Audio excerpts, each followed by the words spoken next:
Hi అండి. నమస్తే. నేను మీ Manasa. Welcome back to M&M's crazy kitchen. ఈరోజు మన కిచెన్‌లో eggless carrot cake recipe maida, oven, oil, butter ఇవేమీ వాడకుండా చేసుకునే సింపుల్ ప్రాసెస్‌నైతే మీతో షేర్ చేయబోతున్నాను. రెడ్ క్యారెట్స్‌తో ఎక్కువగా మనం హల్వా ప్రిపేర్ చేసుకుంటాం కదా! కానీ ఈసారి ఇలా వెరైటీగా కేక్ చేసి పెట్టండి. చాలా టేస్టీగా వస్తుంది. అందరూ కూడా ఇష్టంగా తింటారు. సో, లేట్ చేయకుండా వీడియోలోకి వెళ్ళిపోదాం. వీడియోనైతే ఫుల్‌గా చూడండి. నచ్చితే లైక్ చేయండి. మరిన్ని టేస్టీ అండ్ సింపుల్ రెసిపీస్ కోసం మన ఛానల్‌ని సబ్స్క్రైబ్ చేసుకొని పక్కనే ఉన్న బెల్ బటన్‌ని యాక్టివేట్ చేసుకోండి. కేక్ చేయడానికి ఫస్ట్ చిన్న మిక్సీ జార్ తీసుకొని అరకప్పు వరకు పంచదార వేసుకోండి.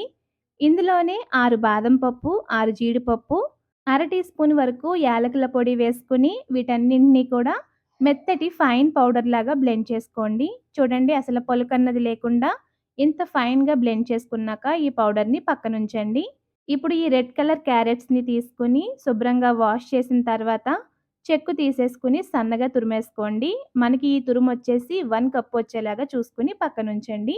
క్యారెట్‌ని లోపల వరకు తురమకుండా మధ్యలో ఉండే ఈ యెల్లో పార్ట్‌నైతే వదిలేసేయండి. ఇదంతా బాగోదు. ఇప్పుడొక మిక్సింగ్ బౌల్ తీసుకొని అందులోకి కరిగించి రూమ్ టెంపరేచర్‌లో ఉంచిన పావు కప్పు వరకు నెయ్యి వేసుకోండి. అలాగే కాచి చల్లార్చిన పాలని అరకప్పు వరకు వేసుకొని ఇందులోనే 1 టీ స్పూన్ వరకు వెనిగర్ వేసుకోండి. ఇప్పుడు ఇవన్నీ కూడా బాగా కలిసేలాగా కలపండి. ఇప్పుడు ఇందులోనే ముందుగా బ్లెండ్ చేసి పెట్టుకున్న ఈ పంచదార పొడి కూడా వేసుకొని విస్కర్‌తో పంచదార పొడి పూర్తిగా కరిగిపోయేంత వరకు కూడా కలపండి.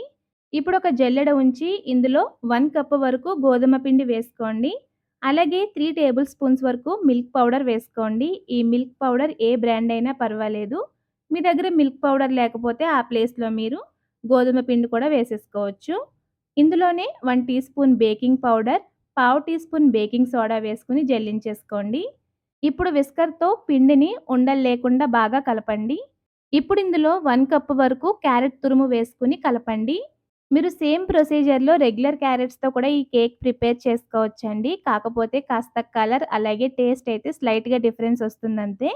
సో, మొత్తం అంతా కలిపిన తర్వాత మనకి బ్యాటర్ థిక్‌గా ఉన్నట్లు అనిపిస్తే 1 ఆర్ 2 టేబుల్ స్పూన్స్ వరకు పాలు యాడ్ చేసుకొని ఉండలు లేకుండా బాగా కలపండి. పిండంతా కలిసిన తర్వాత ఇలా వీడియోలో చూపిస్తున్నట్లు కేక్ బ్యాటర్‌ని కట్ అండ్ ఫోల్డ్ మెథడ్‌లో కలిపారంటే కేక్ అయితే స్పంజీగా వస్తుందండి.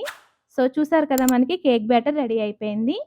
ఇప్పుడు గ్రీస్ చేసి బటర్ పేపర్ వేసుకున్న కేక్ మౌల్డ్‌లోకైతే ఈ బ్యాటర్‌ని వేసుకోండి. ఒకవేళ మీ దగ్గర బటర్ పేపర్ లేకపోతే కాస్త ఆయిల్‌ని గ్రీస్ చేసి మౌల్డ్‌కి పైన పొడి పిండినైతే డస్ట్ చేసుకుంటే సరిపోతుందండి. ఇప్పుడు ఎయిర్ బబుల్స్‌ని అవాయిడ్ చేయడానికి 2, 3 టైమ్స్ బాగా ట్యాప్ చేసిన తర్వాత నట్స్‌తో, చెర్రీస్‌తో మీకు నచ్చినట్టుగా అయితే గార్నిష్ చేసుకోండి. కేక్‌ని బేక్ చేయడం కోసం కుక్కర్‌లో స్టాండ్ పెట్టుకొని, కుక్కర్ లిడ్‌కుండే రబ్బర్ తీసేసి హై ఫ్లేమ్‌లో 10 మినిట్స్ పాటు ప్రీహీట్ చేసుకోండి. ఇప్పుడు దీంట్లో మనం రెడీ చేసి పెట్టుకున్న ఈ కేక్ ట్రేనైతే ప్లేస్ చేసి, మళ్ళీ మూత పెట్టేసి మంటని లో ఫ్లేమ్‌లో ఉంచి 45 మినిట్స్ పాటు బేక్ చేసుకోవాలి. ఆల్రెడీ మన ఛానల్‌లో రెడ్ క్యారెట్స్‌తో హల్వా ఈజీగా చేసుకునే ప్రాసెస్‌నైతే షేర్ చేశానండి. దాని లింక్ కూడా కింద డిస్క్రిప్షన్‌లో ఇస్తాను. ఎవరికైనా కావాలంటే ఒకసారి వెళ్లి చూడండి. ఇప్పుడు కేక్ ఉడికిందో లేదో తెలుసుకోవడానికి టూత్ పిక్‌ని గానీ, నైఫ్‌తో గానీ ఇలా గుచ్చి చూడండి. నీట్‌గా వస్తే కంప్లీట్‌గా ఉడికినట్టే కదా! ఇప్పుడు ఈ కేక్ టిన్‌ని పక్కన పెట్టేసి పూర్తిగా చల్లారనివ్వండి. చల్లారిన తర్వాత కేక్ ఆటోమేటిక్‌గా దానికదే డీమౌల్డ్ అయ్యి వచ్చేస్తుంది. దీనిపైన వేసిన బటర్ పేపర్‌ని కూడా తీసేయండి. చూడండి కేక్ అయితే మనకి ఎంత స్పంజీగా, ఫ్లఫీగా వచ్చిందో. మీరు కూడా ఈ రెసిపీని తప్పకుండా ట్రై చేయండి. ఖచ్చితంగా అందరికీ నచ్చుతుంది. అలాగే టేస్ట్ కూడా చాలా బావుంటుందండి. ఇది ఫ్రిడ్జ్‌లో పెట్టుకుంటే మీకు 1 వీక్ వరకు కూడా పాడవకుండా ఫ్రెష్‌గా ఉంటుంది.